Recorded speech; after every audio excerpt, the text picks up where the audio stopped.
Assalamualaikum warahmatullahi wabarakatuh. Pada video kali ini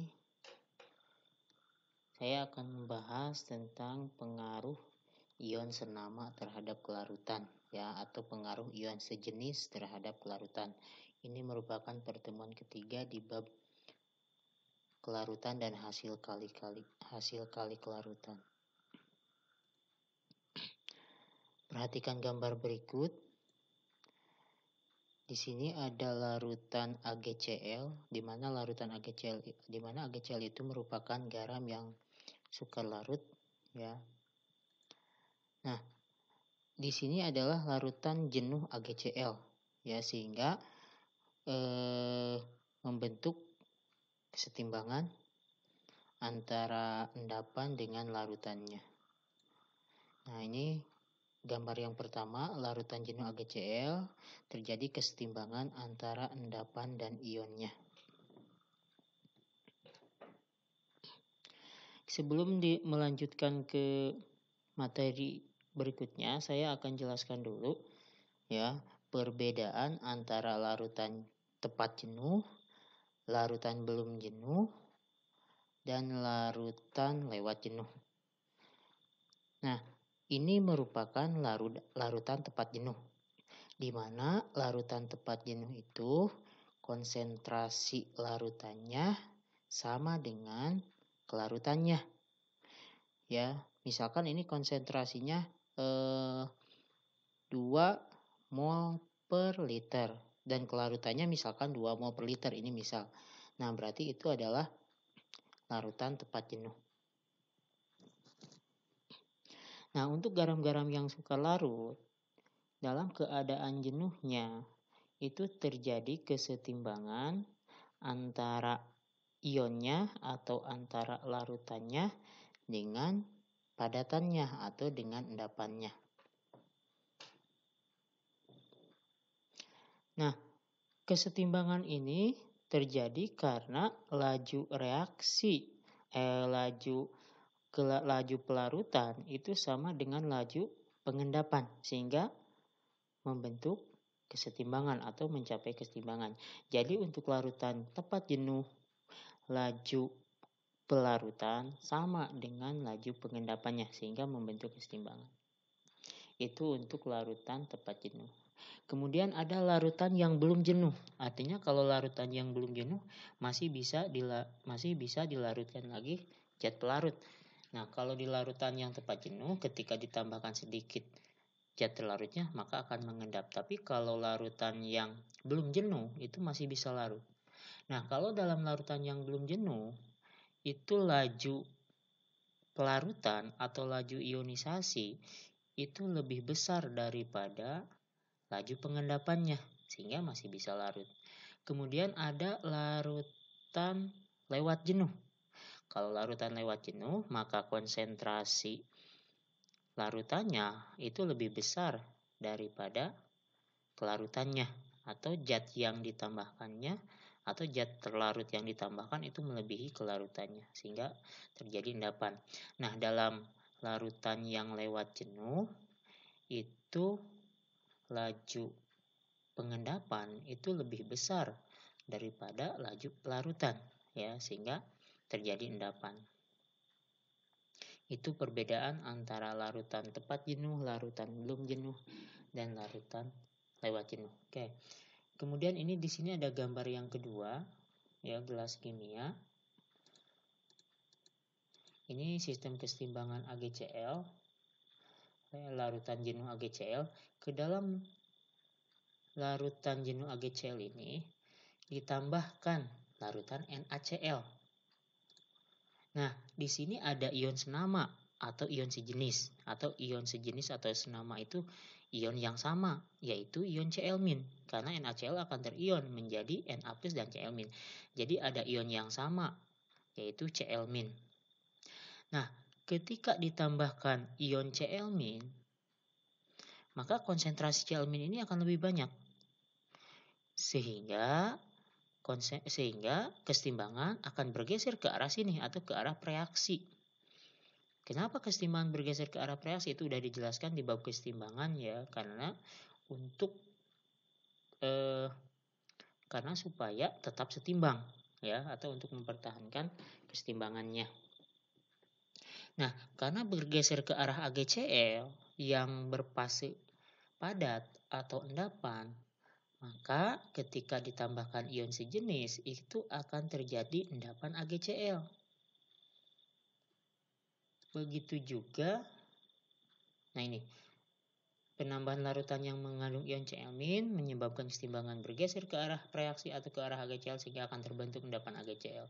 Begitu juga ketika ditambahkan ion sejenis, misalkan ion sejenisnya adalah Ag+ dari misalkan larutan AgNO3.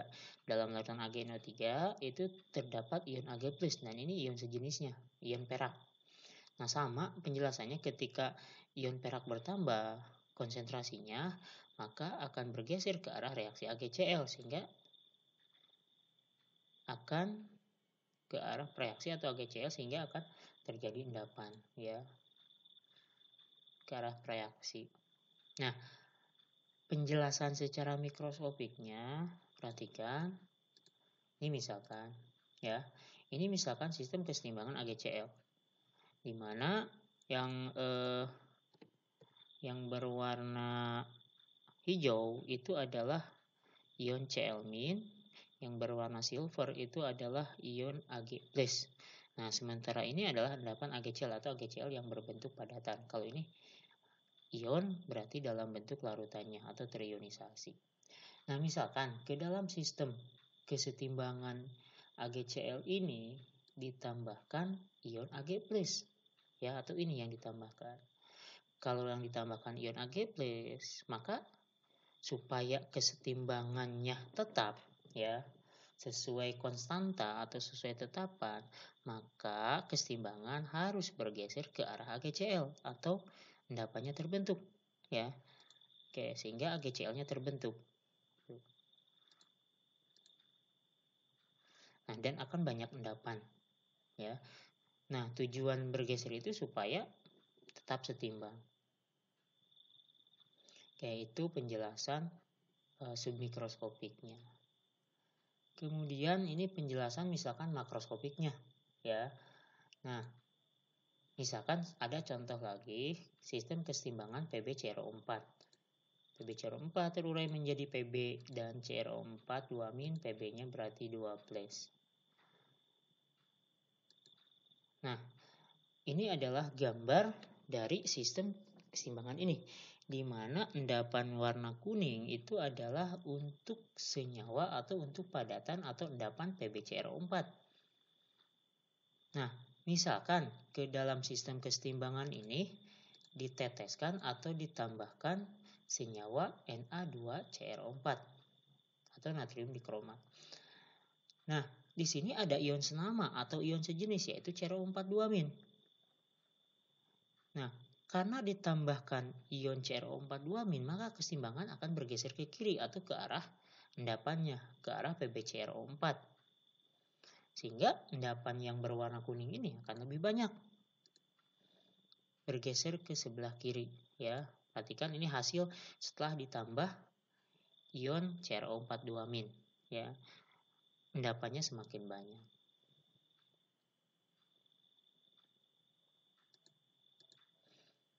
Oke, jadi kesimpulannya ditambahkan ion sejenis itu reaksi kesetimbangan akan bergeser ke arah endapannya sehingga akan terjadi endapan ya. Kalau jenuh maka akan timbul endapan. Kalau sudah ada endapan maka endapannya akan lebih banyak ya. Nah, kalau endapannya lebih banyak berarti yang terlarutnya lebih sedikit sehingga pengaruh ion sejenis terhadap larutan itu jadi sukar larut. Kalau sukar larut berarti kelarutannya jadi kecil. Nah, kesimpulannya adalah pengaruh ion senama terhadap kelarutan adalah memperkecil nilai kelarutan ya, sehingga larutannya jadi sukar larut. Oke, sekarang contoh soal atau aspek kuantitatif ya, perhitungan dari pengaruh ion senama terhadap kelarutan. Misalkan ada soal seperti ini. KSP AgCl pada suhu 25 derajat Celcius adalah 2 kali 10 pangkat negatif 10. Ya, jadi KSP itu bisa berbeda-beda tergantung suhunya. Pertanyaannya yang A, berapa kelarutan AgCl dalam air pada suhu tersebut? Yang B, berapa kelarutan AgCl dalam larutan NaCl 0,1 molar? Oke, pembahasannya kita akan mencari kelarutan AgCl dalam air, itu sudah dibahas di pertemuan kedua yang kemarin ya. Mencari kelarutan dari KSP, itu maksudnya adalah kelarutan dalam air. Oke, kita harus tahu dulu AgCl itu terdiri dari berapa ion ya. Nah, ini N itu jumlah ion. AgCl itu terdiri dari 2 ion. 1 ion Ag plus 1 ion Cl-, koefisiennya 1, jadi 2. Maka untuk mencari kelarutannya ya atau S-nya itu rumusnya adalah akar KSP, akarnya pangkat 2. Kemudian kita tinggal memasukkan KSP-nya 2 kali 10 pangkat negatif 10 akar 2. Akar 2 berapa ya? Akar 2 itu 1,41. Dibulatkan 1,41. Ya, itu dicari saja di kalkulator karena angkanya bilangannya tidak bulat. Akar 2 itu 1,41. Akar 10 pangkat negatif 10, kalau ada pangkat diakarkan, akar pangkat 2 maka dibagi 2. Ya, jadi kelarutan AgCl dalam air pada suhu 25 derajat Celcius adalah 1,41 kali 10 pangkat negatif 5 mol per liter. Nomor B, berapa kelarutan AgCl dalam larutan NaCl 0,1 molar? Nah, ini ada pengaruh ion sejenis, yaitu di sini pengaruh ion sejenisnya adalah Cl. Oke. Kita misalkan kelarutan AgCl dalam larutan NaCl adalah N mol per liter. Ya, kita cari nanti N-nya. Jadi misalkan kelarutan dalam NaCl itu N mol per liter. AgCl terionisasi secara kesetimbangan menjadi Ag plus dan Cl min. Ya. N sesuai perbandingan koefisien N, Cl min-nya juga N. Oke, kemudian NaCl-nya menjadi Na plus dan Cl min. Yang dimisalkan itu yang diketahui, ini supaya tidak bingung, kenapa yang dimisalkan itu AgCl bukan NaCl ya. Nah, yang dimisalkan itu yang diketahui KSP-nya atau yang bisa diketahui KSP-nya. Oke, sekarang NaCl 0,1 molar atau dirubah ke pangkat 10 pangkat negatif 1, maka Cl min-nya juga Na plus dan Cl min-nya 10 pangkat negatif 1. Yang digunakan ini Cl min yang ion sejenisnya. Oke. Dalam sistem terdapat satu konsentrasi Ag+. Konsentrasi Ag+ itu hanya berasal dari satu sumber, yaitu dari AgCl ya. Dimana misalkan konsentrasinya adalah N mol per liter. Kemudian yang kedua, konsentrasi Cl min. Jadi yang dimasukkan di sini yaitu yang diketahui KSP-nya itu AgCl. Di Na tidak dihitung ya. Jadi yang diketahui KSP-nya. Konsentrasi Cl min itu terdiri dari 2 sumber ya. Yang satu Cl min-nya dari AgCl, yang kedua Cl min-nya dari NaCl ya. Dari AgCl misalkan N, dari NaCl adalah 10 pangkat negatif 1. Nah, konsentrasi Cl min dari AgCl itu sangat kecil atau sangat sedikit ya, karena AgCl merupakan garam yang sangat suka larut. Nah, sehingga dalam perhitungannya ya, si konsentrasi Cl min dari AgCl ini diabaikan. Sehingga konsentrasi Cl min itu hanya dianggap berasal dari NaCl, yaitu 10 pangkat negatif 1 mol per liter. Kemudian kita tuliskan persamaan KSP. KSP apa? AgCl atau NaCl? Nah, supaya tidak bingung, KSP-nya adalah KSP yang diketahui di soal, yaitu KSP AgCl sama dengan konsentrasi Ag plus pangkat 1 dikali konsentrasi Cl min pangkat 1. KSP AgCl-nya sudah diketahui di soal, yaitu 2 kali 10 pangkat negatif 10 dimasukkan sama dengan, nah konsentrasi Ag plus-nya ini yang digunakan adalah N. N-nya pangkat 1. Karena di sini konsentrasi Ag plusnya pangkat 1. Kalau N-nya pangkat 2 ya nanti kalau di sini pangkat 2 berarti dipangkatkan 2 ya. Pangkat 3 dipangkatkan 3. Ini kebetulan 1. Kali Cl min. Nah, Cl minnya gunakan yang ini karena yang dari AgCl diabaikan. Dikali 10 pangkat negatif 1. Kita cari N-nya. N sama dengan, nah ini N sama dengan 2 kali 10 pangkat negatif 10 dibagi 10 pangkat negatif 1. 2 bagi 1, ini ada angka 1 cuma tidak ditulis, 2 bagi 1, 2. Nah, kalau ada pangkat dibagi 10 pangkat negatif 10 dibagi 10 pangkat negatif 1. Kalau ada pangkat dibagi, maka pangkatnya dikurangi. Negatif 10 dikurangi negatif 1. Negatif 10 negatif negatif. Jadi positif, sehingga negatif 10 tambah 1 jadi negatif 9. Jadi jawabannya 2 kali 10 pangkat negatif 9 mol per liter. Itu kelarutan AgCl dalam larutan NaCl 0,1 molar. Nah, coba bandingkan kelarutan dalam air 1,41 kali 10 pangkat negatif 5. Sedangkan kelarutan AgCl dalam NaCl itu 2 kali 10 pangkat negatif 9. Berubah.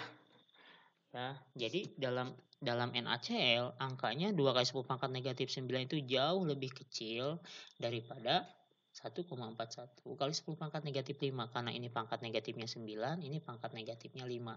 Semakin besar pangkat negatif, maka nilainya justru semakin kecil. Dan perbedaan pangkatnya itu adalah 4. Sehingga ya kira-kira kelarutan AgCl dalam larutan NaCl itu jadi lebih kecil sebesar atau sebanyak 10.000 kali lebih kecil kelarutannya daripada dalam air.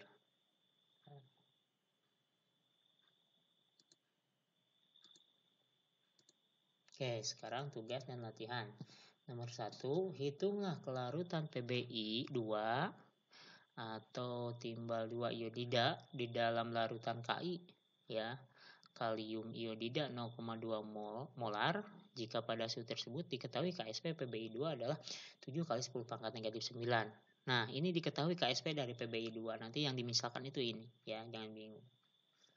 Oke, cari kelarutannya dalam, di sini tidak ditanyakan kelarutan dalam air, jadi langsung saja seperti yang nomor B tadi. Kemudian ini nomor 2. Pada suhu 25 derajat Celcius, KSP NiOH2. Nah, ini yang diketahui adalah KSP NiOH2 kali. Ya.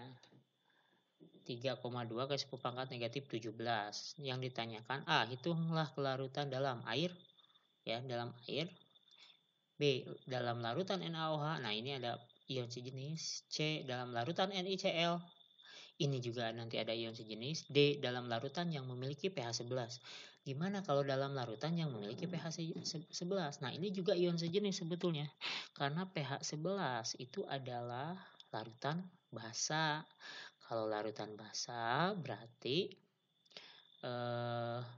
kalau dalam larutan basa ya, berarti itu konsentrasi OH-nya besar. Berarti sama sebetulnya ya dengan yang nomor B. Ada pengaruh ion sejenis, yaitu dari OH-nya. Nanti pH 11 itu dirubah menjadi konsentrasi OH-. Itu sudah dipelajari di bab asam basa. Kemudian nomor 3.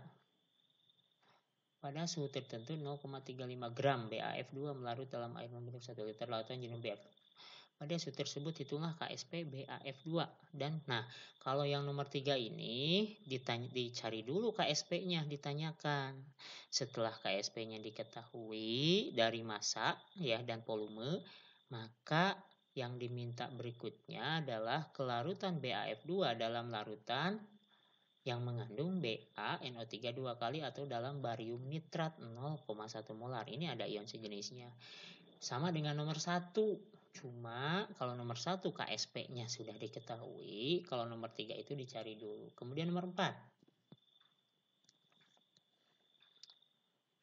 Pada suhu 25 derajat Celcius, nilai KSP MgOH2 kali adalah, nah ini KSP-nya sudah diketahui, yang ditanyakan adalah kelarutan dalam larutan dengan pH 12 ya. Ini juga sama dengan nomor 2D ini. Kemudian nomor 5, hitunglah kelarutan dalam larutan yang memiliki pH. Nah, ini juga ion sejenisnya. Kalau pH ya pasti kalau ini larutannya basa ya, nanti ion sejenisnya OH-.